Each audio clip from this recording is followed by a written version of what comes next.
ਸਤਨਾਮ ਸ਼੍ਰੀ ਵਾਹਿਗੁਰੂ ਸਾਹਿਬ JIO. ਕਹਿਓ ਸਭਨ ਸਤਿਗੁਰ ਕੀ ਪਾਸ, ਚੱਲ ਕੇ ਆਪ ਕਰੋ ਅਰਦਾਸ। ਕਹਿਓ ਸਭਨ ਸਤਿਗੁਰ ਕੇ ਪਾਸ, ਚੱਲ ਕੇ ਆਪ ਕਰੋ ਅਰਦਾਸ। ਸਤਨਾਮ ਸ੍ਰੀ ਵਾਹਿਗੁਰੂ ਜੀ। ਸ੍ਰੀ ਗੁਰ ਕੋ ਜਾਸਾ ਗੁਰ ਰੂਪ, ਉਜਾਗਰ ਸਭ ਲੋਕਨ ਮਾਓ। ਮੈਂ ਤਰਨ ਜੋ ਤੁਲਹਾ ਕਰਕੇ, ਨਿਜ ਬੁੱਧ ਤੇ ਪਾਰ ਪਰਿਓ ਬਚਾਓ। ਹੋਏ ਅਸੀਂ ਜਗ में ਅਧਿਕਾਏ, ਤਉ ਮਨ ਮੈਂ ਅਤਿਸ਼ੈ ਉਤਸਾਹੋ। ऊच तरो ज्यों लग बल सुंदर, बावन हाथ पसारत ताओ। ਏਕੰਕਾਰਾ ਸਤਿਗੁਰੂ ਤੇ ਪ੍ਰਸਾਦ ਸੱਚ ਹੋਏ। ਵਾਹਿਗੁਰੂ ਜੀ ਕੀ ਫਤਿਹ। ਬਿਘਨ ਵਿਨਾਸ਼ਨ ਸੋਏ। ਵਾਹਿਗੁਰੂ ਜੀ ਕੀ ਫਤਿਹ। ਬਿਘਨ ਵਿਨਾਸ਼ਨ ਸੋਏ। ਵਾਹਿਗੁਰੂ ਜੀ ਕਾ ਖਾਲਸਾ, ਵਾਹਿਗੁਰੂ ਜੀ ਕੀ ਫਤਿਹ। ਪਰਮ ਸਤਿਕਾਰਯੋਗ ਗੁਰੂ ਰੂਪ ਖਾਲਸਾ ਸਾਧ ਸੰਗਤ ਜੀ, ਜਿਤਨੇ ਵੀ ਮਾਈ ਭਾਈ ਨੇਮੀ ਪ੍ਰੇਮੀ ਦੂਰੋਂ ਨੇੜਿਓਂ ਚੱਲ ਕਰਕੇ ਮਹਾਂਪੁਰਖਾਂ ਦੇ ਪਵਿੱਤਰ ਪਾਵਨ ਅਸਥਾਨ ਅਥਵਾ ਗੁਰੂ ਬਾਬਾ ਜੀ ਦੇ ਸੱਚਖੰਡ ਦਰਬਾਰ ਦੇ ਵਿੱਚ ਪਹੁੰਚੇ ਹੋ। ਸਤਿਗੁਰਾਂ ਦੇ ਚਰਨਾਂ 'ਚ ਹਾਜ਼ਰੀ ਲਵਾਉਣ ਵਾਸਤੇ ਆਪਣੀਆਂ ਚਿੱਤ ਬਿਰਤੀਆਂ ਬਾਹਰੋਂ ਕਾਗਰ ਕਰਨ ਦੀ ਖੇਚਲ ਕਰੋ। ਭਗਤ ਵਸ਼ਲ ਪਤਤ ਪਾਵਨ ਦੀਨਾ ਬੰਧੂ ਤਿੰਨੇ ਲੋਕਾਂ ਦੇ ਮਾਲਕ ਸਾਂਝੇ ਰਹਿਬਰ ਨਿਰੰਕਾਰੀ ਜੋਤ ਸ਼੍ਰੀ ਗੁਰੂ ਗੋਬਿੰਦ ਸਿੰਘ ਜੀ ਮਹਾਰਾਜ ਦੀ ਪਾਵਨ ਕਥਾ ਚੱਲ ਰਹੀ ਹੈ। ਪਿਛਲੇ ਪ੍ਰਕਰਨ ਦੇ ਵਿੱਚ ਅਸੀਂ ਇਹ ਵਿਚਾਰ ਸਰਵਣ ਕੀਤੀ, ਜਿਸ ਵਕਤ ਖਾਲਸੇ ਨੇ ਆਪਣੇ ਸੀਸ ਤਲੀ ਦੇ ਉੱਪਰ ਰੱਖਦਿਆਂ ਹੋਇਆਂ ਕਈ ਮਹੀਨੇ ਬਤੀਤ ਕਰ ਦਿੱਤੇ ਸਨ। ਪਹਾੜੀ ਰਾਜਿਆਂ ਔਰ ਤੁਰਕਾਂ ਦੀਆਂ ਫੌਜਾਂ ਨੇ ਅਨੰਦਪੁਰ ਨੂੰ ਚਾਰੇ ਪਾਸੇ ਤੋਂ ਬੜਾ ਸਖਤ ਘੇਰਾ ਪਾਇਆ ਹੋਇਆ ਸੀ। ਜਿਹੜੇ ਬਾਹਰੋਂ ਆਉਣ ਵਾਲੇ ਰਸਤੇ ਉਹ ਵੀ ਤੁਰਕਾਂ ਮੁਗਲਾਂ ਪਠਾਣਾਂ ਨੇ ਬੰਦ ਕਰ ਦਿੱਤੇ ਸਨ। ਸੰਗਤਾਂ ਦੀ ਆਵਾਜਾਈ ਬਿਲਕੁਲ ਬੰਦ ਹੋ ਚੁੱਕੀ ਹੈ। ਜਦੋਂ ਕਿਤੇ ਯੋਧੇ ਸੂਰਮਿਆਂ ਦਾ ਦਾਅ ਲੱਗਦਾ ਹੈ, ਬਾਹਰ ਪਿੰਡਾਂ ਨਗਰਾਂ 'ਚੋਂ ਰਸਤਾ ਬਸਤਾ ਲੈਣ ਦੇ ਲਈ ਨਿਕਲ ਜਾਂਦੇ ਸਨ। ਇੱਕ ਦਿਨ ਦਾ ਜ਼ਿਕਰ, ਉਸ ਵਕਤ ਸਿਆਣੇ ਸਿਆਣੇ ਜੋ ਸਾਰੇ ਸੂਰਮੇ ਸੋਚਣ ਲੱਗੇ ਵੀ ਅੱਜ ਰਾਤ ਪੈ ਚੁੱਕੀ ਹੈ, ਇਹੋ ਜਿਹੇ ਮੌਕੇ 'ਤੇ ਆਪਣਾ ਦਾ ਵੀ ਚੱਲ ਜਾਣਾ। ਉਸ ਵਕਤ ਜਦੋਂ ਪਿੰਡਾਂ ਨਗਰਾਂ 'ਚ ਪਹੁੰਚੇ, ਪਹਾੜੀ ਰਾਜਿਆਂ ਨੂੰ ਇਹਨਾਂ ਦੇ ਰਸਤਿਆਂ ਦੇ ਬਾਰੇ ਪਹਿਲਾਂ ਹੀ CID ਹੋ ਚੁੱਕੀ ਸੀ। ਦੇ ਕਰਕੇ ਵੱਡੇ ਵੱਡੇ ਜਰਨੈਲ ਸੂਬੇ ਉਹ ਵੀ ਹੈਰਾਨ ਹੋ ਜਾਂਦੇ ਵੀ ਸਾਨੂੰ ਅਜੇ ਤੱਕ ਇਹ ਨਹੀਂ ਪਤਾ ਲੱਗਿਆ, ਗੁਰੂ ਜੀ ਦੇ ਯੋਧੇ ਸੂਰਮੇ ਪਤਾ ਨਹੀਂ ਕਿੱਥੋਂ ਦੀ ਆਉਂਦੇ ਹਨ, ਕਿੱਥੋਂ ਦੀ ਰਾਤੋਂ ਰਾਤ ਅੰਦਰ ਪ੍ਰਵੇਸ਼ ਕਰ ਜਾਂਦੇ ਨੇ। ਅੱਗ ਕਰਕੇ ਸੂਬਿਆਂ ਨੇ ਫਿਰ ਚਾਰੇ ਪਾਸੇ ਨਿਗਾਹ ਮਾਰੀ ਵੀ ਪਤਾ ਕਰੋ ਕਿਹੜੇ ਰਸਤਿਆਂ ਥਾਈਂ ਸਤਿਗੁਰੂ ਜੀ ਦੇ ਬਹਾਦਰ ਯੋਧੇ ਆਉਂਦੇ ਹਨ। 35 ਲੋਕਾਂ ਨੇ ਉਹ ਮਾੜੀਆਂ ਮਾੜੀਆਂ ਜਿਹੜੀਆਂ ਪੱਗ ਡੰਡੀਆਂ ਦਿਖਾ ਦਿੱਤੀਆਂ ਸਨ। ਇਹਨਾਂ ਨੇ ਫਿਰ ਉੱਥੇ 10 ਵੀ ਆਪਣੇ ਜਵਾਨ ਸਿਪਾਹੀ ਖੜੇ ਕਰਤੇ ਵੀ ਜਦੋਂ ਵੀ ਕਿਤੇ ਗੁਰੂ ਕੇ ਯੋਧੇ ਸੂਰਮੇ ਬਾਹਰ ਨਿਕਲ ਸਾਨੂੰ ਉਸੇ ਬਾਤ ਖਬਰ ਕਰ ਦੇਣੀ ਹੈ। ਜਦੋਂ ਖਾਲਸੇ ਖਾਣ ਪੀਣ ਦਾ ਸਮਾਨ ਲੈ ਕਰਕੇ ਵਾਪਸ ਮੁੜੇ, ਘਾਟੇ ਦੇ ਪਹਿਲਾਂ ਹੀ ਬੜੀਆਂ ਫੌਜਾਂ ਇਕੱਠੀਆਂ ਹੋ ਚੁੱਕੀਆਂ ਸਨ। ਦੋਵੇਂ ਪਾਸਿਆਂ ਤੋਂ ਬੜਾ ਘਮਸਾਨ ਦਾ ਯੁੱਧ ਸ਼ੁਰੂ ਹੋ ਗਿਆ ਹੈ।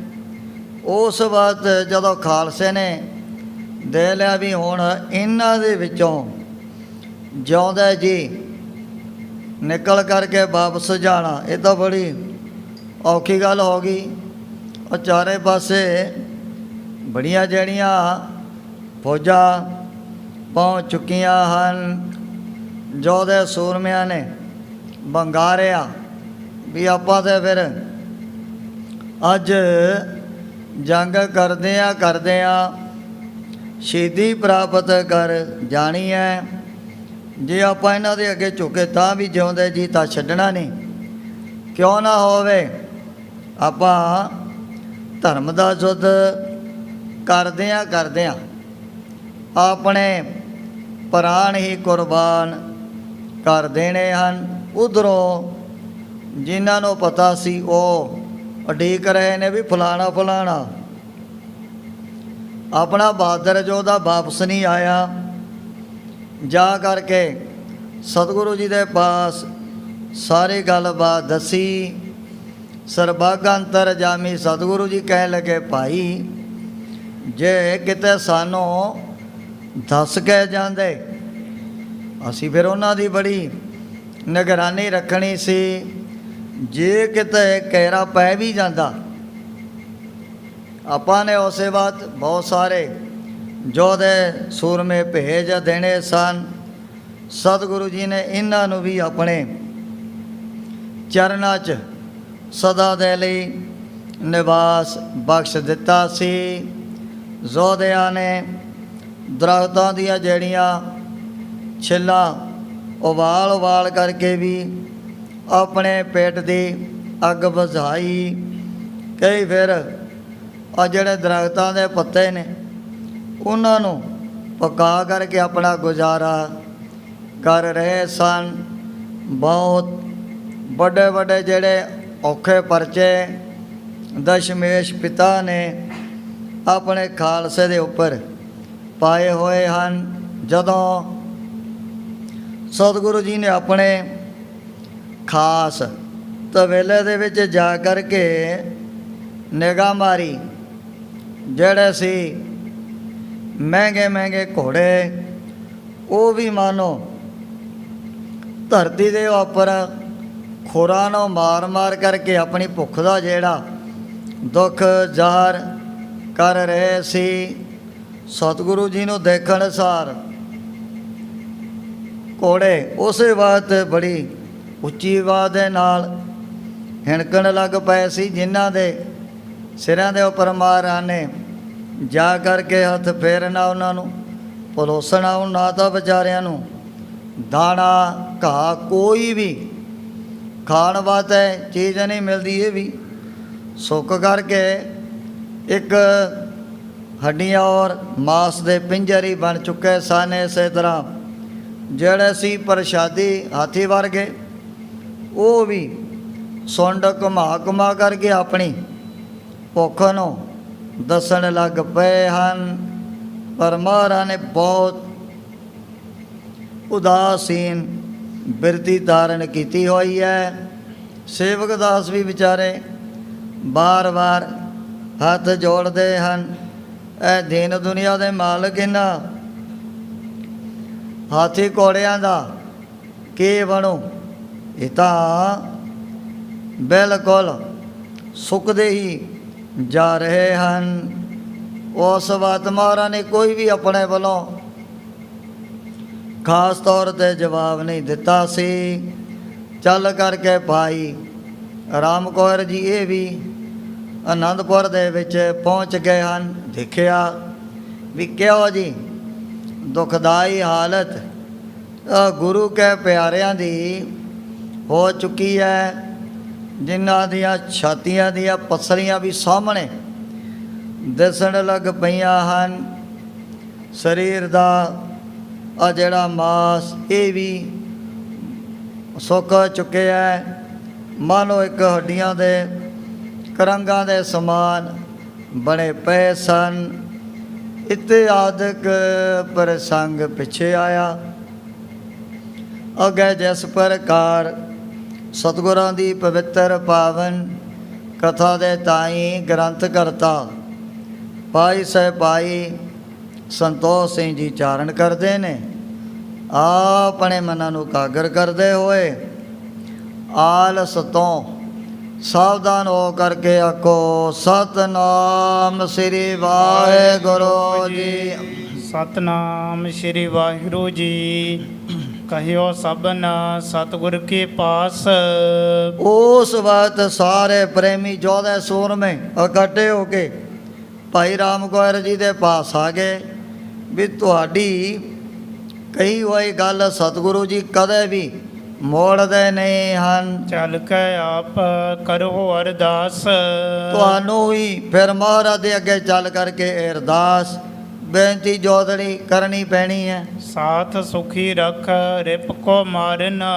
ਸਤਿਗੁਰੂ ਜੀ ਨੇ ਤਾਂ ਆਪਣੇ ਪਿਆਰੇ ਜੋਧੇ ਸੂਰਮਿਆਂ ਨੂੰ ਸੁਖੀ ਰੱਖਦਿਆਂ ਹੋਇਆਂ ਇਹਨਾਂ ਦੋਟਾਂ ਪਾਪੀਆਂ ਦਾ ਨਾਸ ਕਰਨਾ ਸੀ। ਇਹ ਕੀਨਸ ਉਪਦੇਸ਼ ਉਚਾਰਨ।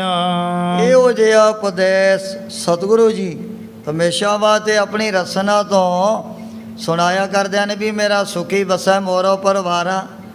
ਔਰ ਮੇਰੇ ਗੁਰ ਸਿੱਖ ਜੋਧੇ ਸੂਰਮੇ ਤਾਂ ਹਰ ਵਕਤ ਬੜੇ ਸੁਖੀ ਬਸਣੇ ਚਾਹੀਦੇ ਹਨ। ਸੋ ਅਬ ਸਮਾਂ ਆਪ ਪ੍ਰਭ ਕਰੀਏ। ਕਹਿ ਲਗੇ ਭਾਈ ਰਾਮ ਕੌਰ ਜੀ ਨੂੰ ਵੀ ਹੁਣ ਤਾਂ ਬਹੁਤ ਇੱਕ ਨਾਜ਼ੁਕ ਬਹੁਤ ਹੀ ਜ਼ਿਆਦਾ ਜਿਹੜਾ ਭਿਆਨਕ ਦੁੱਖ ਦਾ ਟਾਈਮ ਅਜੋਦੇ ਸੂਰਮਿਆਂ ਦੇ ਸਿਰਾਂ ਦੇ ਉੱਪਰ ਪੈ ਚੁੱਕਿਆ ਹੈ। ਮਰਤ ਸਭਨ ਕੀ ਪ੍ਰਾਨ ਉਬਰੀਏ।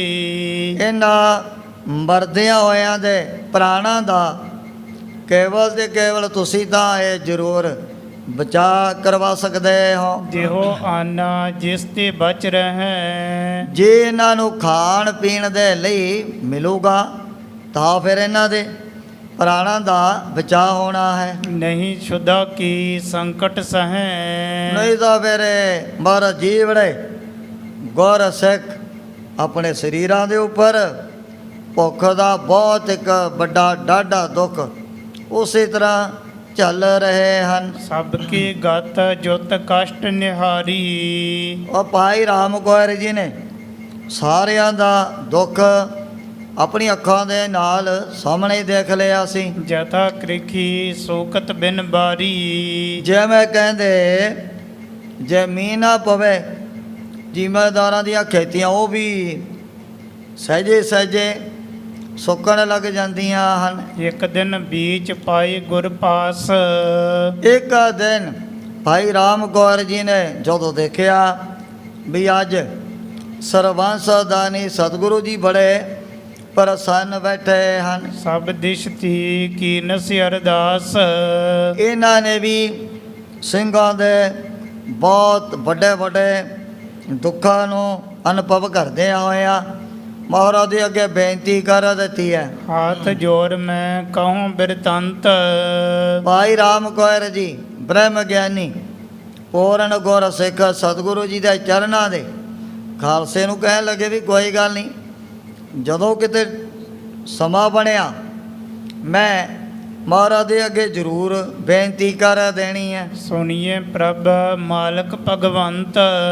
ਉਸ ਵਕਤ ਭਾਈ ਰਾਮ ਕੌਰ ਜੀ ਨੇ ਮਹਾਰਾਜ ਦੇ ਅੱਗੇ ਬਾਰ-ਬਾਰ ਹੱਥ ਜੋੜੇ ਸਨ। ਨਿਜ ਕੁਟੰਬ ਕੀ ਸੁਧ ਨਹਿ ਲੀਤ।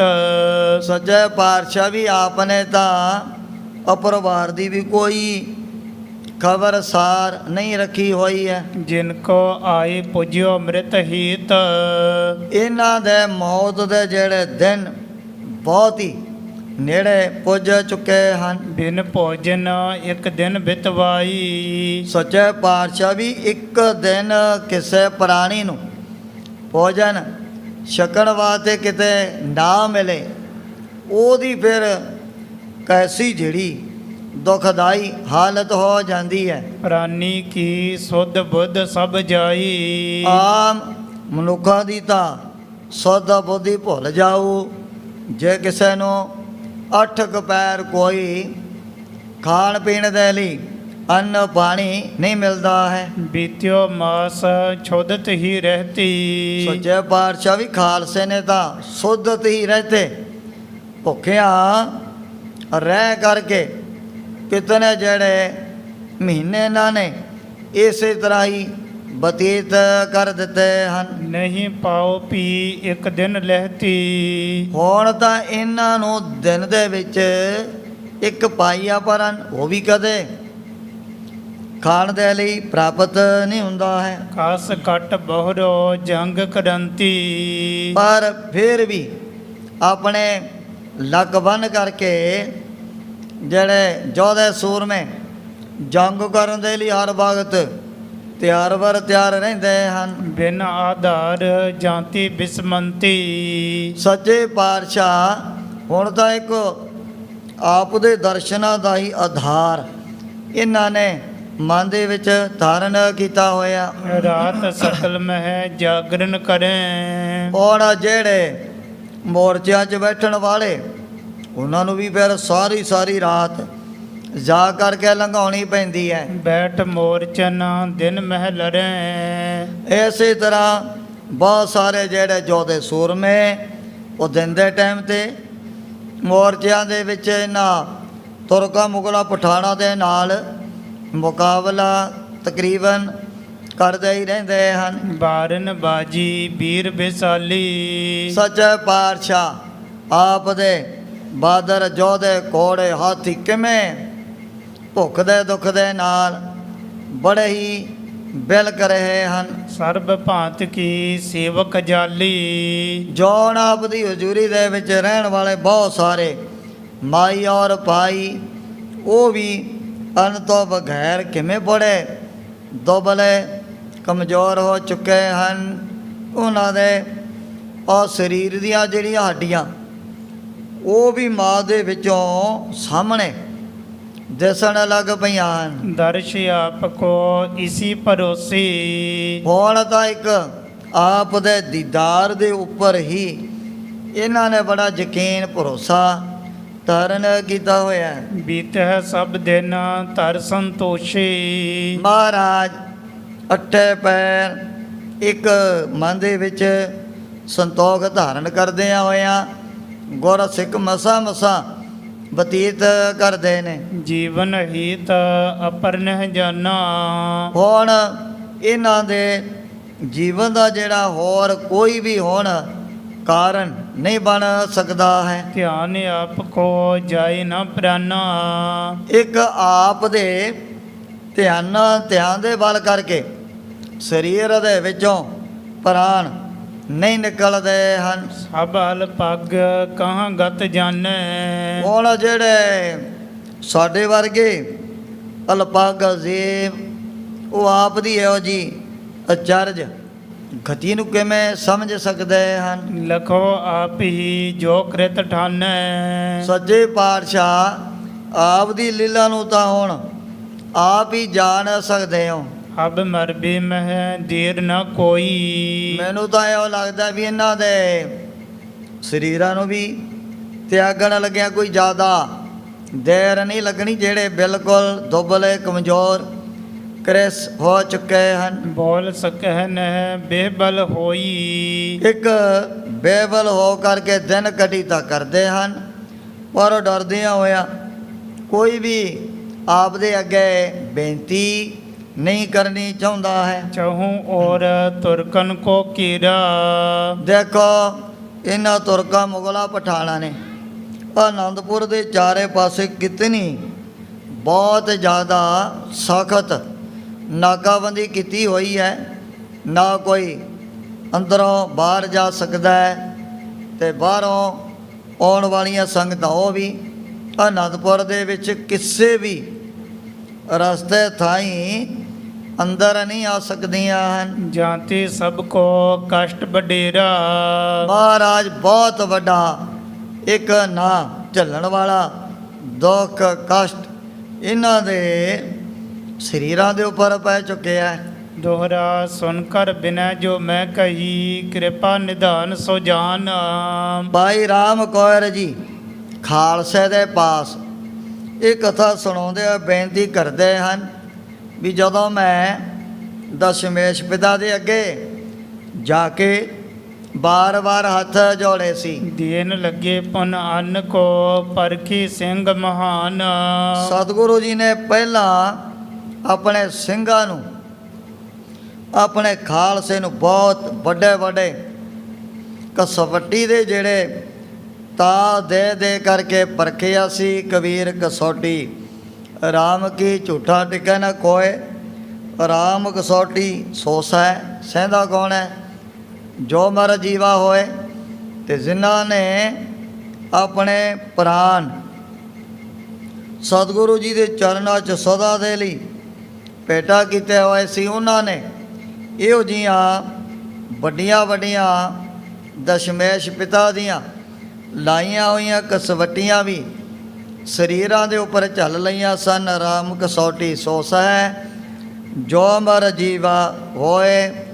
ਜਿਨ੍ਹਾਂ ਨੇ ਇਹ ਵੱਡੀਆਂ ਵੱਡੀਆਂ ਕਸਵੱਟੀਆਂ ਆਪਣੇ ਸਰੀਰ ਦੇ ਉੱਪਰ ਝੱਲੀਆਂ ਸਨ, ਉਹ ਫਿਰ ਕਿਤਨੀ ਵੱਡੀ ਅਵਸਥਾ ਦੇ ਮਾਲਕ ਵੀ ਬਣ ਜਾਂਦੇ ਹਨ। ਕਬੀਰ ਮਨ ਨਿਰਮਲ ਭਇਆ, ਜੈਸੈ ਗੰਗਾ ਨੀਰ, ਪਾਛੈ ਲਾਗੋ ਹਰ ਫਿਰੈ।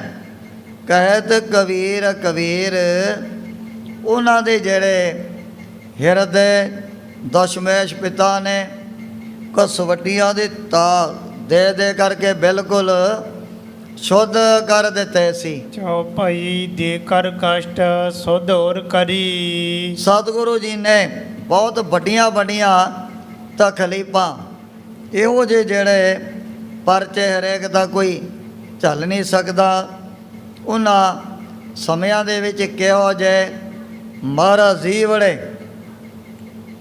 ਖਾਲਸੇ ਗੁਰੂ ਕੇ ਪਿਆਰੇ ਹੋਇਆ ਕਰਦੇ ਸੀ। ਅਗਰ ਕਿਸੇ ਨੂੰ ਇੱਕ ਦਿਨ ਅੰਨ ਨਾ ਖਾਣ ਵਾਸਤੇ ਮਿਲੇ, ਫਿਰ ਕਿਹੋ ਜਿਹੇ ਫੁਰਨੇ ਉਸੇ ਵਕਤ ਮਨ ਦੇ ਅੰਦਰ ਪੈਦਾ ਹੋਣ ਲੱਗ ਜਾਣਗੇ ਵੀ ਇੱਥੇ ਕੀ ਪਿਆ, ਖਾਣ ਨੂੰ ਨਹੀਂ, ਪੀਣ ਨੂੰ ਨਹੀਂ, ਇੱਥੇ ਰਹਿਣਾ, ਰਹਿ ਕੇ ਕਰਨਾ ਕੀ ਹੈ? ਐਵੇਂ ਆਪਾਂ ਐਵੇਂ ਭੁੱਖ ਦੇ ਦੁੱਖ ਦੇ ਨਾਲ ਮਰਨਾ ਹੈ। ਪਰ ਧਨ ਨੇ ਉਹ ਗੁਰੂ ਕੇ ਖਾਲਸੇ ਜਿਨ੍ਹਾਂ ਨੇ ਇਹ ਭੁੱਖ ਦਾ ਜਿਹੜਾ ਬਹੁਤ ਵੱਡਾ ਦੁੱਖ ਮਹੀਨਿਆਂ ਬੱਧੀ ਆਪਣੇ ਜਿਸਮਾਂ ਦੇ ਉੱਪਰ ਚੱਲਣਾ ਕੀਤਾ ਸੀ। ਉਚਿਤ ਮਹਾ ਸੁਖ ਕੋ ਔਰ ਧਰੀ। ਉਹਨਾਂ ਨੂੰ ਫਿਰ ਇਹੋ ਜਿਹੇ ਬਹੁਤ ਵੱਡੇ ਵੱਡੇ ਸੁੱਖ ਵੀ ਗੁਰੂ ਕਲਗੀਧਰ ਸੱਚੇ ਪਾਤਸ਼ਾਹ ਨੇ ਆਪਣੇ ਵੱਲੋਂ ਬਖਸ਼ ਦਿੱਤੇ ਸਨ। ਤ੍ਰਿਪਤ ਭਈ ਸਭ ਪਾਈ ਆਹਾਰਾ। ਜਦੋਂ ਭਾਈ ਰਾਮ ਕੌਰ ਜੀ ਨੇ ਬੇਨਤੀ ਕੀਤੀ, ਉਹ ਤੋਂ ਬਾਅਦ ਫਿਰ ਮਹਾਰਾਜ ਨੇ ਸਾਰਿਆਂ ਨੂੰ ਭੋਜਨ ਪਾਣੀ ਛਕਾਉਣਾ ਸ਼ੁਰੂ ਕਰ ਦਿੱਤਾ ਸੀ। ਗਜ ਬਾਜੀ ਨਾ ਦੀਨ ਤਬ ਚਾਰਾ। ਇਸੇ ਤਰ੍ਹਾਂ ਜੋ ਹਾਥੀ ਨੇ, ਘੋੜੇ ਨੇ, ਡੰਗਰ ਪਸ਼ੂ, ਉਹਨਾਂ ਦੇ ਵਾਸਤੇ ਵੀ ਘਾਹ ਔਰ ਦਾਣੇ ਦਾ ਬਹੁਤ ਵੱਡਾ ਪ੍ਰਬੰਧ ਦੀਨ ਦੁਨੀਆ ਦੇ ਮਾਲਕ ਨੇ ਕਰਵਾ ਦਿੱਤਾ। ਰੋਜ਼ਾਨਾ ਉਹਨਾਂ ਨੂੰ ਵੀ ਘਾਹ ਵੀ ਦਾਣਾ ਖਾਣ ਦੇ ਲਈ ਪ੍ਰਾਪਤ ਹੋਣ ਲੱਗ ਪਿਆ ਸੀ। ਜੇ ਮਰ ਗਏ ਗੁਰੂ ਪੁਰ ਬਸੀ। ਜਿਨ੍ਹਾਂ ਨੇ ਆਪਣੇ ਪ੍ਰਾਣ ਤਿਆਗੇ, ਉਹਨਾਂ ਦਾ ਜਿਹੜਾ ਵਾਸਾ ਸਦਾ ਦੇ ਲਈ ਗੁਰੂ ਦੇ ਚਰਨਾਂ ਦੇ ਵਿੱਚ ਹੋ ਗਿਆ ਸੀ। ਜੀਵਤ ਲੜਤਾ ਫਿਰਤ ਕੱਟ ਕਸੀ। ਜਿਹੜੇ ਨੇ ਜਿਉਂਦੇ ਸੂਰਮੇ ਉਹ ਲੱਕ ਬੰਨ੍ਹ ਕੇ ਉਸੇ ਤਰ੍ਹਾਂ ਇਹਨਾਂ ਤੁਰਕਾਂ ਮੁਗਲਾਂ ਪਠਾਣਾਂ ਦੇ ਨਾਲ ਵੱਡੇ ਵੱਡੇ ਯੁੱਧ ਵੀ ਕਰਦੇ ਰਹਿੰਦੇ ਹਨ। ਕੇਤਕ ਦਿਵਸ ਬਿਤੇ ਸੁਖ ਪਾਈ। ਜਦੋਂ ਖਾਲਸੇ ਨੇ ਬੜੇ ਸੁੱਖ ਪ੍ਰਾਪਤ ਕਰਕੇ ਕਈ ਰੋਜ਼ ਬਤੀਤ ਕਰ ਦਿੱਤੇ ਹਨ। ਕਿਸੋ ਦੇਸ਼ ਤੇ ਸੰਗਤ ਆਈ। ਉਸ ਵਕਤ ਸਤਿਗੁਰੂ ਜੀ ਦੇ ਦੀਦਾਰ ਕਰਨ ਵਾਸਤੇ ਕਿਸੇ ਇਲਾਕੇ ਚੋਂ ਬੜੇ ਪ੍ਰੇਮੀ ਚੱਲ ਕਰਕੇ ਆਏ ਸਨ। ਘੇਰਾ ਹੀਰ ਠਠਕ ਹੀਰ ਰਹੀ। ਜਦੋਂ ਆ ਕਰਕੇ ਦੇਖਿਆ ਵੀ ਨਾ ਤੁਰਕਾ ਮੁਗਲਾ ਪਠਾਣਾ ਨੇ ਬਹੁਤ ਜ਼ਿਆਦਾ ਸਖਤ ਨਾਕਾਬੰਦੀ ਆਨੰਦਪੁਰ ਦੇ ਚਾਰੇ ਪਾਸੇ ਕੀਤੀ ਹੋਈ ਹੈ। ਥਾਂ ਥਾਂ ਤੇ ਵੱਡੇ ਵੱਡੇ ਦਲ ਇਹਨਾਂ ਨੇ ਆਪਣੀਆਂ ਫੌਜਾਂ ਦੇ ਖੜੇ ਕੀਤੇ ਹੋਏ ਸਨ। ਜਤਨ ਰਚ ਹੈ ਕਿਮ ਗੁਰਮੁਖ ਲਹੀ। ਸਾਰੇ ਗੁਰ ਸਿੱਖ ਸਤਿਗੁਰੂ ਜੀ ਦਾ ਦਰਸ਼ਨ ਕਰਨ ਵਾਸਤੇ ਕੋਈ ਨਾ ਕੋਈ ਆਪਣਾ ਉਪਾਅ ਯਤਨ ਸੋਚਣ ਲੱਗ ਪਏ ਹਨ। ਘਾਤ ਪਾਈ ਕਿਸੂ ਧਨ ਦੀਨੋ। ਉਹ ਸਮੇਂ ਜਦੋਂ ਵੀ ਸੰਗਤਾਂ ਦਾ ਕਿਸੇ ਥਾਂ ਤੋਂ ਲੰਘਣ ਦੇ ਲਈ ਦਾ ਲੱਗਿਆ ਤੇ ਇਹਨਾਂ ਨੇ ਜੋ ਵੀ ਉੱਥੇ ਪਹਿਰੇ ਤੇ ਤੁਰਕ ਮੁਗਲ ਪਠਾਨ ਖੜੇ ਸੀ ਬਹੁਤ ਸਾਰਾ ਆਪਣਾ ਮਾਇਆ ਦਾ ਲਾਲਚ ਵੀ ਦੇ ਦਿੱਤਾ ਸੀ। ਅੰਤਰ ਜਾਈ ਪਰਵੇਸ਼ਨ ਕੀਨੋ। ਬਹੁਤ ਸਾਰੇ ਗੁਰ ਸਿੱਖ ਜਦੋਂ ਆਨੰਦਪੁਰ ਦੇ ਵਿੱਚ ਚਲੇ ਗਏ ਹਨ ਸਤਿਗੁਰ ਕੋ ਦਰਸ਼ਨ ਸੁਖ ਪਾਈ। ਜਾ ਕਰਕੇ ਸਰਬੰਸ ਦਾਨੀ ਸਤਿਗੁਰੂ ਜੀ ਦਾ ਦਰਸ਼ਨ ਕੀਤਾ ਸਾਰੇ ਪ੍ਰੇਮੀਆਂ ਨੇ। ਭਾਂਤ ਭਾਂਤ ਕੀ ਭੇਟ ਚੜਾਈ। ਨਾਨਾ ਪ੍ਰਕਾਰ ਦੀਆਂ ਭੇਟਾਵਾਂ ਮੋਹਰਾਂ ਦੇ ਚਰਨਾਂ 'ਚ ਅਰਪਣ ਕਰ ਦਿੱਤੀਆਂ ਹਨ। ਏਕ ਸਿੱਖ ਤਿੰਨ ਮਹਿ ਗੁਣਵੰਤਾ। ਉਹਨਾਂ ਦੇ ਵਿੱਚ ਕਿਹੋ ਜਿਹਾ ਬੜਾ ਸਿਆਣਾ ਸ਼ੁਭ ਗੁਣਾਂ ਨੂੰ ਧਾਰਨ ਕਰਨ ਵਾਲਾ ਜਿਹੜਾ ਗੁਰ ਸਿੱਖ ਵੀ ਚੱਲ ਕਰਕੇ ਆਇਆ ਸੀ। ਪਾਰਸ ਪਾਸ ਛੁਪਾਏ ਰਖੰਤਾ। ਇਸ ਨੇ ਨਾ ਆਪਣੇ ਪਾਸ ਜਿਹੜੀ ਪਾਰਸ ਦੀ ਭੱਟੀ ਅੱਠ ਧਾਤਾਂ ਨੂੰ ਸੋਨਾ ਬਣਾਉਣ ਵਾਲੀ ਹੈ। ਪਾਰਸ ਕੈ ਸੰਗ ਤਾਂਬਾ ਵਿਗਰਿਓ। 100 ਤਾਂਬਾ ਕੰਚਨ ਹੋਏ ਨਿਵਰਿਓ। ਤਾਂਬੇ ਦੀ ਕੋਈ ਜ਼ਿਆਦਾ ਬਹੁਤ ਵੱਡੀ ਕੀਮਤ ਹੁੰਦੀ ਨਹੀਂ। ਅਗਰ ਉਹੀ ਕਿਤੇ ਸੋਨਾ ਬਣ ਜਾਏ ਤੇ ਕਿਤਨੀ ਮਾਇਆ ਉਹਦੇ ਨਾਲ ਕਮਾਈ ਵੀ ਜਾ ਸਕਦੀ ਹੈ। ਪਾਰਸ ਕੈ ਸੰਗ ਤਾਂਬਾ ਵਿਗਰਿਓ 100 ਤਾਂਬਾ ਕੰਚਨ ਹੋਏ ਨਿਵਰਿਓ। ਜਿਹੜੀ ਪਾਰਸ ਦੀ ਵੱਡੀ ਇਹਦੇ ਵਿੱਚ ਹੈ ਬਹੁਤ ਵੱਡੀ ਬਸ਼ੈ ਤਾਈ ਆ ਚਾਂਦੀ ਹੈ, ਸੋਨਾ ਹੈ, ਪਿੱਤਲ ਹੈ ਔਰ ਕਈ ਇਹੋ ਜਿਹੀਆਂ ਧਾਤਾਂ ਜੇ ਕਿ ਕਿਤੇ ਇਹਨੂੰ ਟੱਚ ਕਰ ਜਾਣ ਉਹ ਫਿਰ ਸੋਨਾ ਬਣ ਜਾਂਦੀਆਂ ਹਨ। ਉਹ ਪਾਰਸ ਦੀ ਵੱਟੀ ਇਹਨੇ ਆਪਣੇ ਪਾਸ ਛਪਾ ਕਰਕੇ ਰੱਖੀ ਹੋਈ ਸੀ। ਤੁਰਕ ਆਦ ਜੀ ਅਪਰ ਨਰੇਸ਼ਾ। ਗੁਰਮੁਖ ਨੇ ਸੋਚਿਆ ਵੀ ਜੇ ਕਿਸੇ ਤੁਰਕ ਪਠਾਨ ਨੂੰ ਲੱਗ ਗਿਆ ਪਤਾ ਉਹਨਾਂ ਨੇ ਤਾਂ ਫਿਰ ਮੇਰੇ ਕੋਲੋਂ ਧੱਕੇ ਦੇ ਨਾਲ ਹੀ ਆ ਕਰਕੇ ਖੋ ਲੈਣੀ ਹੈ। ਤਿੰਨ ਤੇ ਧਾਰਤ ਤਰਾਸ ਬਿਸ਼ੇਖਾ। ਇਹ ਉਹਨਾਂ ਤੋਂ ਇਹਦੇ ਮਨ ਦੇ ਵਿੱਚ ਬੜਾ ਡਰ ਬੜਾ ਭੈ ਪੈਦਾ ਹੋ ਚੁੱਕਿਆ ਸੀ। ਦੇਖ ਦਸ਼ਾ ਤਹ ਸਿੰਘਨ ਕੇਰੀ। ਜਦੋਂ ਇਹਨੇ ਸਤਿਗੁਰੂ ਜੀ ਦੇ ਦਰਬਾਰ ਦੇ ਵਿੱਚ ਖਾਲਸੇ ਦੀ ਦੇਖੀ ਹਾਲਤ ਇਹਨਾਂ ਨੂੰ ਤਾਂ ਵਿਚਾਰਿਆਂ ਨੂੰ ਆ ਥੋੜਾ ਜਿਹਾ ਅੰਨ ਵੀ ਦਿੰਦੇ ਮੌਕੇ ਖਾਣ ਦੇ ਲਈ ਪ੍ਰਾਪਤ ਨਹੀਂ ਹੁੰਦਾ। ਆ ਭੁੱਖ ਦੇ ਨਾਲ ਕਿਵੇਂ ਵਿਚਾਰੇ ਇੱਕ ਹੱਡੀਆਂ ਦੇ ਪਿੰਜਰ ਬਣ ਚੁੱਕੇ ਹਨ। ਨਿਕਟੀ ਸਕਲ ਬਸਤ ਇਸ ਬੇਰੀ। ਸੋਚਣ ਲੱਗਿਆ ਵੀ ਸਤਿਗੁਰੂ ਜੀ ਦੇ ਪਾਸੋਂ ਬਹੁਤ ਸਾਰੀਆਂ ਵਸਤੂਆਂ ਜਾਂ ਫਿਰ ਇਹ ਜਿਹੜੀ ਮਾਇਆ ਕੱਢ ਚੁੱਕੀ ਹੈ। ਸਭ ਹੀ ਕਸ਼ਟ ਪਾਈ ਕਰ ਰਹੀ। ਇਸੇ ਕਰਕੇ ਸਾਰੇ ਜਿਹੜੇ ਗੁਰਸਿੱਖ ਪ੍ਰੇਮੀ ਭੁੱਖ ਦਾ ਜਿਹੜਾ ਦੁੱਖ ਆਪਣੇ ਸਰੀਰ ਦੇ ਉੱਪਰ ਚੱਲ ਰਹੇ ਹਨ। ਮਨ ਭਾਵਤ ਭੋਜਨ ਨਹਿ ਲਹੀ। ਦਲਿੱਦਰੀ ਦੇ ਕਾਰਨ ਇਹਨਾਂ ਨੂੰ ਮਨ ਪਾਉਂਦਾ ਕੋਈ ਵੀ ਭੋਜਨ ਪਾਣੀ ਦਿਨ ਦੇ ਮੌਕੇ ਛਕਣ ਦੇ ਲਈ ਨਹੀਂ ਪ੍ਰਾਪਤ ਹੁੰਦਾ ਹੈ। ਇਹ ਪਾਰਸ ਮੈਂ ਗੁਰ ਕੋ ਦੇ ਕੇ। ਸੋਚਣ ਲੱਗਿਆ ਵੀ ਜਦੋਂ ਇਹ ਪਾਰਸ ਦੀ ਬੱਟੀ ਮੈਂ ਮਹਾਰਾਜ ਦੇ ਚਰਨਾਂ 'ਚ ਨਾ ਭੇਟਾ ਕਰ ਦੇਣੀ ਹੈ। ਦਾਰਦ ਸਕਲ ਬਿਨਾਸ਼ੀ ਕਹਿ ਕੇ ਸਤਿਗੁਰੂ ਜੀ ਨੇ ਆ ਜਿਹੜਾ ਦਲਿੱਦਰ ਹੈ, ਜਿਹੜੀ ਗਰੀਬੀ ਕੰਗਾਲੀ ਆਨੰਦਪੁਰ ਦੇ ਵਿੱਚ ਚਾਰੇ ਪਾਸੇ ਵੱਧ ਚੁੱਕੀ ਹੈ ਨਾ, ਪਾਰਸ ਦੀ ਬੱਟੀ ਦੇ ਨਾਲ ਸੋਨਾ ਬਣਾ ਕਰਕੇ ਮਹਾਰਾਜ ਨੇ ਆ ਜਿਹੜਾ ਦਲਿੱਦਰੀ ਆਪਣਾ ਖਤਮ ਕਰ ਲੈਣਾ ਹੈ। ਸੁਖ ਸੋ ਲਹਿ ਮਹਾ ਫਲ ਇਹੀ। ਹੁਣ ਜਦੋਂ ਖੁੱਲੀ ਡੋਲੀ ਮਾਇਆ ਆ ਗਈ ਤੇ ਖਾਲਸੇ ਨੂੰ ਖਾਣ ਪੀਣ ਵਾਸਤੇ ਬੜੇ ਪਦਾਰਥ ਵੀ ਪ੍ਰਾਪਤ ਹੋਣ ਲੱਗ ਜਾਣੇ ਹਨ। ਪ੍ਰਭੂ ਪ੍ਰਸੰਨ ਹੋਈ ਜਬ ਲੇਹੇ। ਉਸ ਸਮੇਂ ਵਿਚਾਰ ਕੀਤੀ ਇਸ ਗੁਰ ਸਿੱਖ ਨੇ ਵੀ ਜਦੋਂ ਨਾ ਮੈਂ ਪਾਰਸ ਦੀ ਬੱਟੀ ਮਹਾਰਾਜ ਨੂੰ ਭੇਟਾ ਕਰੂੰ, ਦੇ ਕਰਕੇ ਸਤਿਗੁਰੂ ਜੀ ਦੇ ਅੰਦਰ ਬੜੀ ਖੁਸ਼ੀ ਪੈਦਾ ਹੋ ਜਾਣੀ ਹੈ। ਇਮ ਵਿਚਾਰ ਤਤਕਾਲ ਨਿਕਾਸਾ। ਇਉਂ ਸੋਚਦਿਆਂ ਹੋਇਆ ਉਹ ਪਾਰਸ ਦੀ ਬੱਟੀ ਜਿਹੜੀ ਇਹ ਆਪਣੇ ਪਾਸ ਲੁਕਾ ਕਰਕੇ ਰੱਖਿਆ ਕਰਦਾ ਸੀ। ਧਰਿਓ ਚਰਨ ਅਰਬਿੰਦਨ ਪਾਸਾ। ਉਸੇ ਵਕਤ ਸਤਿਗੁਰੂ ਜੀ ਦੇ ਚਰਨਾਂ 'ਚ ਲਿਆ ਕੇ ਉਹ ਪਾਰਸ ਦੀ ਜਿਹੜੀ ਬੱਟੀ ਰੱਖ ਦਿੱਤੀ ਹੈ। ਮਨ ਮਹਿ ਕਰ ਹੰਕਾਰ ਕਨੇਰਾ। ਇਹਦੇ ਮਨ ਦੇ ਅੰਦਰ ਆਪਣੀ ਪਾਰਸ ਦੀ ਬੱਟੀ ਦਾ ਬੜਾ ਹੰਕਾਰ ਮਾਨ ਵੀ ਪੈਦਾ ਹੋ ਗਿਆ ਹੈ। ਹੱਥ ਜੋੜ ਬੋਲਿਓ ਤਿਸ ਬੀਰਾ।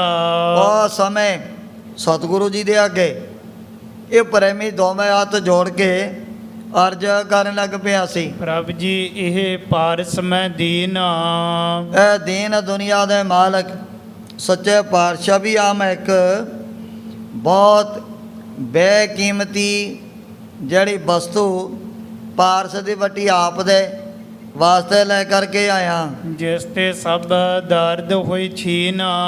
ਹੁਣ ਇਸ ਪਾਰਸ ਦੀ ਬੱਟੀ ਦੁਆਰਾ ਜਿਹੜਾ ਦਲਿੱਦਰ ਹੈ, ਆ ਗਰੀਬੀ ਕੰਗਾਲੀ ਆਪ ਜੀ ਦੀ ਸਾਰੀ ਚੁੱਕੀ ਜਾਣੀ ਹੈ। ਸ਼੍ਰੀ ਗੁਰ ਕੋ ਬਹੁ ਕਾਜ ਸੁਧਾਰੈ। ਮਹਾਰਾਜ ਇਹਦੇ ਨਾਲ ਆਪਦੇ ਵੱਡੇ ਵੱਡੇ ਕਾਰਜ ਸਾਰੇ ਪੂਰੇ ਹੋ ਜਾਣੇ ਹਨ। ਤੁਰਕਨ ਤੀ ਨਾਹਨ ਦਲ ਹਾਰੈ। ਜਦੋਂ ਜੋਦੇ ਸੂਰਮੇ ਖਾ ਪੀ ਕੇ ਤਕੜੇ ਨਰੋਏ ਹੋ ਗਏ ਤੇ ਫਿਰ ਇਹਨਾਂ ਨੇ ਤੁਰਕਾ ਮੁਗਲਾਂ ਪਠਾਨਾਂ ਦੇ ਨਾਲ ਯੁੱਧ ਕਰਦੇ ਹੋਇਆ ਕਦੇ ਵੀ ਹਾਰਨਾ ਨਹੀਂ ਹੈ। ਮਨ ਭਾਵਤ ਧਨ ਕਰੈ ਗੁਸਾਈ। ਸੱਚੇ ਪਾਤਸ਼ਾਹ ਵੀ ਇਹ ਪਾਰਸ ਦੀ ਬੱਟੀ ਦੁਆਰਾ ਆਪਣੇ ਮਨ ਭਾਉਂਦੀ ਬੜੀ ਮਾਇਆ ਬੜਾ ਧਨ ਵੀ ਬਣਾ ਲੈਣਾ ਹੈ। ਦੁੱਖ ਭੁੱਖ ਸਭ ਕੋ ਦੇਹ ਗਵਾਈ। ਇਸ ਪਾਰ ਦੀ ਬੱਟੀ ਦੇ ਵਿੱਚ ਹੈ ਬਹੁਤ ਵੱਡਾ ਗੁਣ। ਇਹਨੇ ਆਪ ਦੇ ਸਿੰਘਾਂ ਦਾ ਜਿਹੜਾ ਭੁੱਖ ਦਾ ਦੁੱਖ ਇਹ ਵੀ ਸਾਰਾ ਜੜੋਂ ਹੀ ਪੁੱਟ ਦੇਣਾ ਹੈ। ਹਿਮ ਕਹਿ ਮਨ ਮਹਿ ਗਰਭ ਕਰੰਤਾ। ਪਰ ਇਹਦੇ ਮਨ ਦੇ ਵਿੱਚ ਆਪਣੀ ਪੇਟਾ ਦਾ ਬੜਾ ਮਾਣ ਹੰਕਾਰ ਪਹਿਲਾਂ ਹੀ ਵੱਧ ਚੁੱਕਿਆ ਸੀ। ਮੈਂ ਗੁਰ ਪਰ ਉਪਕਾਰ ਤਰੰਤਾ।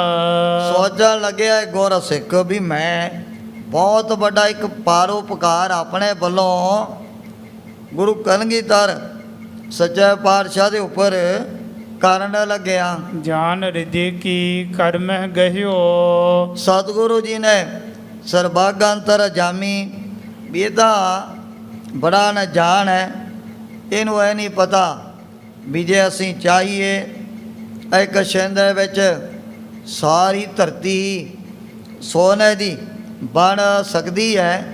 ਸਤਿਗੁਰੂ ਜੀ ਨੇ ਉਸ ਸਮੇਂ ਇਸ ਪ੍ਰੇਮੀ ਦੇ ਮਨ ਦਾ ਜਿਹੜਾ ਮਾਨ ਹੰਕਾਰ ਉਹ ਵੀ ਜਾਣ ਲਿਆ ਸੀ। ਨੀਕੀ ਰੀਤ ਸੋ ਪਾਰਸ ਲਹਿਓ। ਸਤਿਗੁਰੂ ਜੀ ਨੇ ਪਾਰਸ ਦੀ ਵੱਡੀ ਲੈ ਕਰਕੇ ਚੰਗੀ ਤਰ੍ਹਾਂ ਉਹਦੇ ਵੱਲ ਬਾਰ-ਬਾਰ ਨਿਗਾਹ ਮਾਰੀ ਸੀ। ਪੁੰਨ ਜਲ ਮੈਂ ਸੋ ਦਇਓ ਬਗਾਈ। ਫਿਰ ਇਹਦੇ ਦੇਦਿਆਂ ਉਹ ਪਾਰਸ ਦੀ ਬੱਟੀ ਮਹਾਰਾਜ ਨੇ ਬੜੇ ਡੂੰਘੇ ਪਾਣੀ ਦੇ ਵਿੱਚ ਫੈਂਕ ਦਿੱਤੀ ਹੈ। ਜਹ ਤੇ ਖੋਜੇ ਹੱਥ ਨਾ ਆਈ। ਜਿੱਥੇ ਹੁਣ ਬੜਾ ਡੂੰਘਾ ਪਾਣੀ ਤੇ ਉੱਥੋਂ ਤਾਂ ਮਾੜੀ ਜੀ ਪਾਰਸ ਦੀ ਬੱਟੀ ਕਦੇ ਲੱਭ ਵੀ ਨਹੀਂ ਸਕੇਗੀ, ਭਾਵੇਂ ਥੱਲੇ ਤੱਕ ਕੋਈ ਟੁੱਬੀਆਂ ਮਾਰੀ ਜਾਏ। ਬਹੁਤ ਗੰਭੀਰ ਡੂੰਘੇ ਦਲ ਦੇ ਵਿੱਚ ਜਲ ਦੇ 'ਚ ਸਤਿਗੁਰੂ ਜੀ ਨੇ ਇਹਦੇ ਦੇ ਦਿਆਂ ਉਹ ਪਾਰਸ ਦੀ ਵੱਟੀ ਸੁੱਟ ਦਿੱਤੀ ਹੈ। ਹੀਰਤ ਸਿੱਖ ਭਇਓ ਹੈਰਾਨਾ। ਇਹ ਕੌਤਕ ਦੇਖ ਕੇ ਇਹ ਤਾਂ ਮਨ ਦੇ ਵਿੱਚ ਬੜਾ ਹੈਰਾਨ ਹੋਣ ਲੱਗ ਪਿਆ ਸੀ। ਬਸਤਾ ਮੋਲਕ ਦੁਰਲਭ ਭਾਰੀ। ਸੋਧ ਹੈ ਵੀ ਮੈਂ ਤਾਂ ਬਹੁਤ ਇੱਕ ਦੁਰਲਭ ਭਾਰੀ ਵਸਤੂ ਆ ਦੇਖੋ ਸਤਿਗੁਰੂ ਜੀ ਦੇ ਵਾਸਤੇ ਲੈ ਕਰਕੇ ਮਸਾ ਆਨੰਦਪੁਰ ਦੇ ਵਿੱਚ ਪਹੁੰਚਿਆ। ਕਿਤਹੁ ਨ ਪਈਅਤ ਜਗਤ ਮਝਾਰੀ। ਇਹ ਪਾਰਸ ਦੀ ਵੱਟੀ ਤਾਂ ਦੁਨੀਆ ਦੇ ਵਿੱਚ ਕਿਤੋਂ ਵੀ ਲੱਭ ਨਹੀਂ ਨਾ ਸਕਦੀ ਹੈ। ਜਿਸ ਕੀ ਕੀਮਤ ਗੁਰੂ ਨਾ ਜਾਣੀ। ਪਰ ਸਤਿਗੁਰੂ ਜੀ ਨੇ ਇਤਨੀ ਬੇਕੀਮਤੀ ਵਸਤੂ ਦੀ ਕੋਈ ਵੀ ਮਨ ਦੇ ਵਿੱਚ ਕਦਰ ਨਹੀਂ ਕੀਤੀ ਹੈ। ਪਾਹਨ ਸਾਮਾ ਗੇਰਿਓ ਵਿੱਚ ਪਾਨੀ। ਜਿਹੜੀ ਹੈ ਪਾਰਸ ਦੀ ਵੱਟੀ ਉਹਨੂੰ ਮਹਾਰਾਜ ਨੇ ਇੱਕ ਮਾੜੇ ਜੇ ਪੱਥਰ ਦੇ ਟੁਕੜੇ ਦੇ ਸਮਾਨ ਜਾਣਦੇ ਹੋਇਆਂ ਜਲ ਦੇ ਵਿੱਚ ਸੁੱਟ ਦਿੱਤਾ ਹੈ। ਕਿਉ ਮੈਂ ਦਿਓ ਬਿਸੂਰਤ ਕਨੋ। ਉਹ ਸਮੇਂ ਦੇ ਕਰਕੇ ਇਹ ਮਨ ਦੇ ਵਿੱਚ ਬੜਾ ਝੋਰਾ ਕਰਨ ਲੱਗ ਪਿਆ ਵੀ ਕਾਹਨੂੰ ਐਵੇਂ ਮੈਂ ਪਾਰਸ ਦੀ ਵੱਟੀ ਮਹਾਰਾਜ ਦੇ ਚਰਨਾਂ 'ਚ ਭੇਟਾ ਕਰਨੀ ਸੀ। ਭਇਓ ਚਿੰਤ ਬਸ ਕੈਦੀ ਮਨੋ। ਉਹ ਸਮੇਂ ਇਤਨੀ ਚਿੰਤਾ ਇਹਦੇ ਮਨ ਦੇ ਵਿੱਚ ਪੈਦਾ ਹੋ ਗਈ ਵੀ ਇਹਦਾ ਜਿਹੜਾ ਹਿਰਦਾ ਕੈਦੀਆਂ ਦੇ ਸਮਾਨ ਬਣ ਚੁੱਕਿਆ ਸੀ। ਹੋਰ ਸੰਤਾਪ ਟੀਕ ਬੇਕਾਰਨਾ। ਉਸ ਵਕਤ ਇਹਦੇ ਮਨ ਦੇ ਵਿੱਚ ਬੜਾ ਦੁੱਖ ਤੇ ਬੜਾ ਫਿਕਰ ਖੜਾ ਹੋ ਗਿਆ ਸੀ। ਹੋਰ ਸੰਤਾਪ ਮੇਟ ਬੇਕਾਰਨਾ। ਹੁਣ ਸਤਿਗੁਰੂ ਜੀ ਨੇ ਵੀ ਇਸ ਦੇ ਹਿਰਦੇ ਦੀ ਜਿਹੜੀ ਪੀੜਾ ਸਰਬੱਗਤਾ ਦੇ ਨਾਲ ਜਾਣ ਲਈ ਵੀ ਤਾਂ ਵਿਚਾਰਾ ਅੰਦਰੋਂ ਅੰਦਰ ਹੀ ਬੜਾ ਦੁਖੀ ਹੋਣ ਲੱਗ ਪਿਆ। ਸ਼੍ਰੀ ਪ੍ਰਭ ਕੀਨੋ ਬਾਖੋ ਚਾਰਨਾ। ਇਸ ਦੇ ਹਿਰਦੇ ਦੀ ਪੀੜਾ ਨੂੰ ਦੁੱਖ ਨੂੰ ਜਾਣਦੇ ਹੋਇਆ ਫਿਰ ਦਸ਼ਮੇਸ਼ ਪਿਤਾ ਨੇ ਬਚਨ ਕੀਤੇ ਸਨ। ਕਹਾਂ ਦਰਬ ਤੇਰੋ ਕੁਛ ਗਇਓ। ਮਹਾਰਾਜ ਪੁੱਛਣ ਲੱਗੇ ਪ੍ਰੇਮੀਆ ਵੀ ਤੇਰਾ ਕੋਈ ਇਹੋ ਜਿਹਾ ਮਾਇਆ ਦਾ ਧਨ ਦਾ ਨੁਕਸਾਨ ਹੋ ਚੁੱਕਿਆ ਹੈ। ਮੁਖ ਮੁਰਝਾਈ ਬਿਸੂਰਤ ਭਇਓ। ਇਉਂ ਲੱਗਦਾ ਵੀ ਜਿਵੇਂ ਤੇਰੇ ਮਨ ਦੇ ਵਿੱਚ ਕੋਈ ਦੁੱਖ ਕੋਈ ਤਕਲੀਫ ਆ ਚਿਹਰਾ ਬਿਲਕੁਲ ਤੇਰਾ ਉਦਾਸ ਹੋ ਚੁੱਕਿਆ ਹੈ। ਪਤਰੀ ਅਰਪਨ ਕਰ ਧਰ ਭਾਈ। ਸਤਿਗੁਰੂ ਜੀ ਕਹਿ ਲੱਗੇ ਵੀ ਤੈਂ ਇੱਕ ਮਾੜਾ ਜਿਹਾ ਪੱਥਰ ਦਾ ਟੁਕੜਾ ਹੀ ਸਾਡੇ ਅੱਗੇ ਪੈਦਾ ਕੀਤਾ ਤੇ ਉਹਦੀ ਕਿਤਨੀ ਚਿੰਤਾ ਕਿਤਨਾ ਜਿਹੜਾ ਫਿਕਰ ਤੇਰੇ ਮਨ ਦੇ ਅੰਦਰ ਵੱਧ ਚੁੱਕੇ ਹੈ। ਲਖੀ ਨਿਕੰਮੀ ਦਈ ਬਗਾਈ। ਦਸ਼ਮੇਸ਼ ਪਿਤਾ ਕਹਿਣ ਲੱਗੇ ਵੀ ਅਸੀਂ ਤਾਂ ਉਹਨੂੰ ਐਵੇਂ ਨਕੰਮਾ ਜਿਹਾ ਪੱਥਰ ਦਾ ਟੁਕੜਾ ਜਾਣ ਕਰਕੇ ਤਾਂ ਹੀ ਉਹ ਤਾਂ ਬੜੇ ਡੂੰਘੇ ਪਾਣੀ ਦੇ ਵਿੱਚ ਸੁੱਟ ਦਿੱਤਾ ਹੈ। ਕਰ ਜੋਰਤ ਸਿੱਖ ਕਹਿਤਾ ਗਿਰੀ। ਉਹ ਸਮੇਂ ਗੌਰ ਸਿੱਖ ਨੂੰ ਇਹ ਨਹੀਂ ਪਤਾ ਵੀ ਸਤਿਗੁਰੂ ਜੀ ਤਾਂ ਸਰਬੱਗ ਨੇ ਅੰਤਰ ਜਾਮੀ ਨੇ ਬਿਨ ਬਕਨੇ ਬਿਨ ਕਹਿਨ ਕਹਾਵਨ ਅੰਤਰ ਜਾਮੀ ਜਾਣੈ। ਪਰ ਫਿਰ ਵੀ ਆਪਣੀ ਉਹ ਜਿਹੜੀ ਪਾਰਸ ਦੀ ਵੱਟੀ ਉਹਦੀ ਮਹਿਮਾ ਸਤਿਗੁਰੂ ਜੀ ਦੇ ਪਾਸ ਦੱਸਣ ਲੱਗ ਪਿਆ ਸੀ। ਪਤਰੀ ਜਿਨ ਜਨੋ ਗੁਰ ਮੇਰੀ। ਇਹ ਸੱਚੇ ਪਾਤਸ਼ਾਹ ਜਿਹਨੂੰ ਆਪ ਜੀ ਨੇ ਇੱਕ ਮਾੜਾ ਜਿਹਾ ਪੱਥਰ ਦਾ ਜਿਹੜਾ ਟੁਕੜਾ ਸਮਝਿਆ ਹੋਇਆ ਨਹਿ ਅਬਨੀ ਥਲ ਮਹਿ ਕਿਸਤਾਨਾ। ਇਹੋ ਜਿਹਾ ਮਾੜਾ ਜਿਹਾ ਪੱਥਰ ਦਾ ਟੁਕੜਾ ਧਰਤੀ ਦੇ ਉੱਪਰੋਂ ਕਿਤੋਂ ਵੀ ਨਹੀਂ ਲੱਭਣਾ ਹੈ। ਇਹ ਪਾਰਸ ਜਨੋ ਗੁਣਵਾਨਾ। ਇਹ ਗੁਰਮੁਖ ਆਪ ਉਸ ਪਾਰਸ ਦੀ ਵੱਟੀ ਦੀ ਜਿਹੜੀ ਮਹਿਮਾ ਮਹਾਰਾਜ ਦੇ ਪਾਸ ਦੱਸਣ ਲੱਗ ਪਿਆ ਸੀ। ਬਾਜੀ ਬਾਰਨਾ ਵੀਰ ਵਿਸਾਲੀ। ਸੱਚੇ ਪਾਤਸ਼ਾਹ ਵੀ ਆਪ ਦੇ ਹਾਥੀ ਵੀ ਆਪ ਦੇ ਘੋੜੇ ਜੋਧੇ ਸੂਰਮੇ ਦੇਖੋ ਕਿਵੇਂ ਭੁੱਖ ਦਾ ਜਿਹੜਾ ਦੁੱਖ ਸਰੀਰਾਂ ਦੇ ਉੱਪਰ ਸਹਿ ਰਹੇ ਹਨ। ਦੇਖੇ ਸ਼ੁੱਧਤ ਸਭੈ ਜਨ ਜਾਲੀ। ਜਦੋਂ ਮੈਂ ਆ ਕਰਕੇ ਘੋੜਿਆਂ ਨੂੰ ਹਾਥੀਆਂ ਨੂੰ ਸੇਵਕਾਂ ਦਾਸਾਂ ਨੂੰ ਬੜਾ ਹੀ ਭੁੱਖਾ ਸਾਹਮਣੇ ਦੇਖਿਆ ਸੀ। ਲੜਤ ਘਨੋ ਤੁਰਕਨ ਕੀ ਸੰਗ, ਹੁਣ ਇਹਨਾਂ ਦੇ ਜੰਗ ਰੋਜ਼ ਦੀ ਰੋਜ਼ ਤੁਰਕਾਂ ਮੁਗਲਾਂ ਪਠਾਣਾਂ ਦੇ ਨਾਲ ਹੁੰਦੇ ਹੀ ਰਹਿੰਦੇ ਹਨ। ਜਾਣਿਓ ਦਾਰਿਦ ਕੀਰ ਪ੍ਰਸੰਗ, ਮਹਾਰਾਜ ਮੈਂ ਸੋਚਿਆ ਵੀ ਆਪਦੇ ਘਰ ਦੇ ਵਿੱਚ ਬਹੁਤ ਸਾਰੀ ਗਰੀਬੀ ਆ, ਕੰਗਾਲੀ ਪੈਦਾ ਹੋ ਚੁੱਕੀ ਹੈ, ਦੇਹੋਂ ਗੁਰ ਕੋ ਦਰਬ ਪਾਵੇ, ਵੀ ਮੈਂ ਪਾਰਸ ਦੀ ਬੱਟੀ ਦੇ ਦੂੰ, ਇਹਦੇ ਨਾਲ ਸਤਿਗੁਰੂ ਜੀ ਨੇ ਬਹੁਤ ਸਾਰੀ ਮਾਇਆ ਬੜਾ ਧਨ ਕਮਾ ਲੈਣਾ ਹੈ।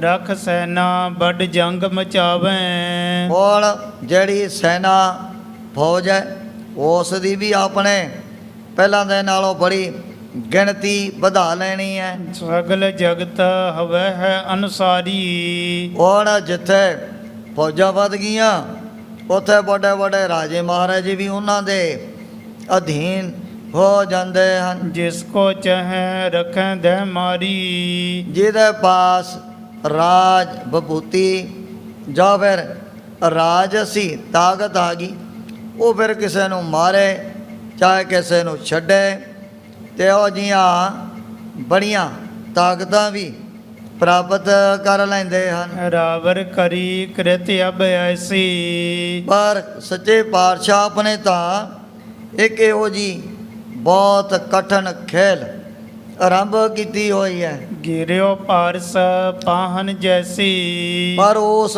ਪਾਰਸ ਦੀ ਬੱਟੀ ਨੂੰ ਆਪਨੇ ਨੇ ਇੱਕ ਤੁੱਛ ਜਿਹਾ ਜਿਵੇਂ ਪੱਥਰ ਦਾ ਛੋਟਾ ਜਿਹਾ ਟੁਕੜਾ ਹੋਵੇ, ਉਹਦਾ ਕੋਈ ਮੁੱਲ ਤਾਂ ਪੈਂਦਾ ਨਹੀਂ।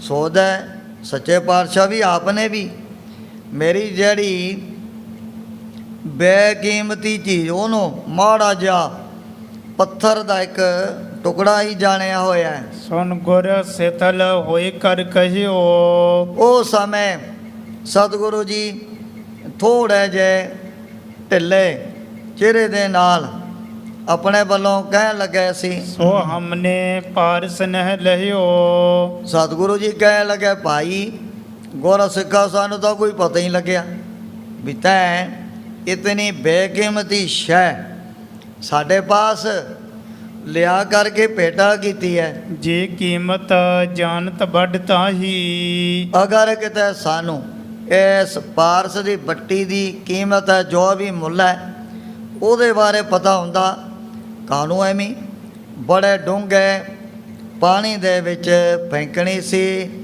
ਹੁਣ ਜਿਸ ਪ੍ਰਕਾਰ ਸਤਿਗੁਰੂ ਜੀ ਨੇ ਇਹਦੇ ਮਨ ਦਾ ਜਿਹੜਾ ਅਹੰਕਾਰ ਦੂਰ ਕਰਨਾ, ਉਸ ਪ੍ਰਸੰਗ ਦੀ ਵਿਚਾਰ ਅੱਗੇ ਕੀਤੀ ਜਾਏਗੀ। ਇਉਂ ਸ੍ਰੀ ਗੁਰੂ ਗੋਬਿੰਦ ਸਿੰਘ ਜੀ ਮਹਾਰਾਜ ਗੁਰਤਾ ਗੱਦੀ 'ਤੇ ਵਿਰਾਜਮਾਨ ਹੋ ਕਰਕੇ ਆਪਣੇ ਪਵਿੱਤਰ ਉਪਦੇਸ਼ ਅਤੇ ਦਰਸ਼ਨਾਂ ਦੁਆਰਾ ਵਡਭਾਗੇ ਗੁਰ ਸਿੱਖਾਂ ਤਾਈਂ ਨਿਹਾਲ ਕਰ ਰਹੇ ਨੇ। ਜੇ ਕੀਮਤ ਜਾਣਤ ਵੱਡ ਤਾਹੀ, ਤਉ ਕਿਉ ਗੀਰ ਦੀਤ ਜਲ ਮਾਹੀ, ਜੇ ਕੀਮਤ ਜਾਣਤ ਵੱਡ ਤਾਹੀ, ਤਉ ਕਿਉ ਗੀਰ ਦੀਤ ਜਲ ਮਾਹੀ। ਏ ਚੁੱਤ ਹੈ ਪਾਰ ਬ੍ਰਹਮ ਅਵਨਾਸੀ ਅਗਨਾਸ, ਪੂਰਨ ਸਰਬ ਮੈਂ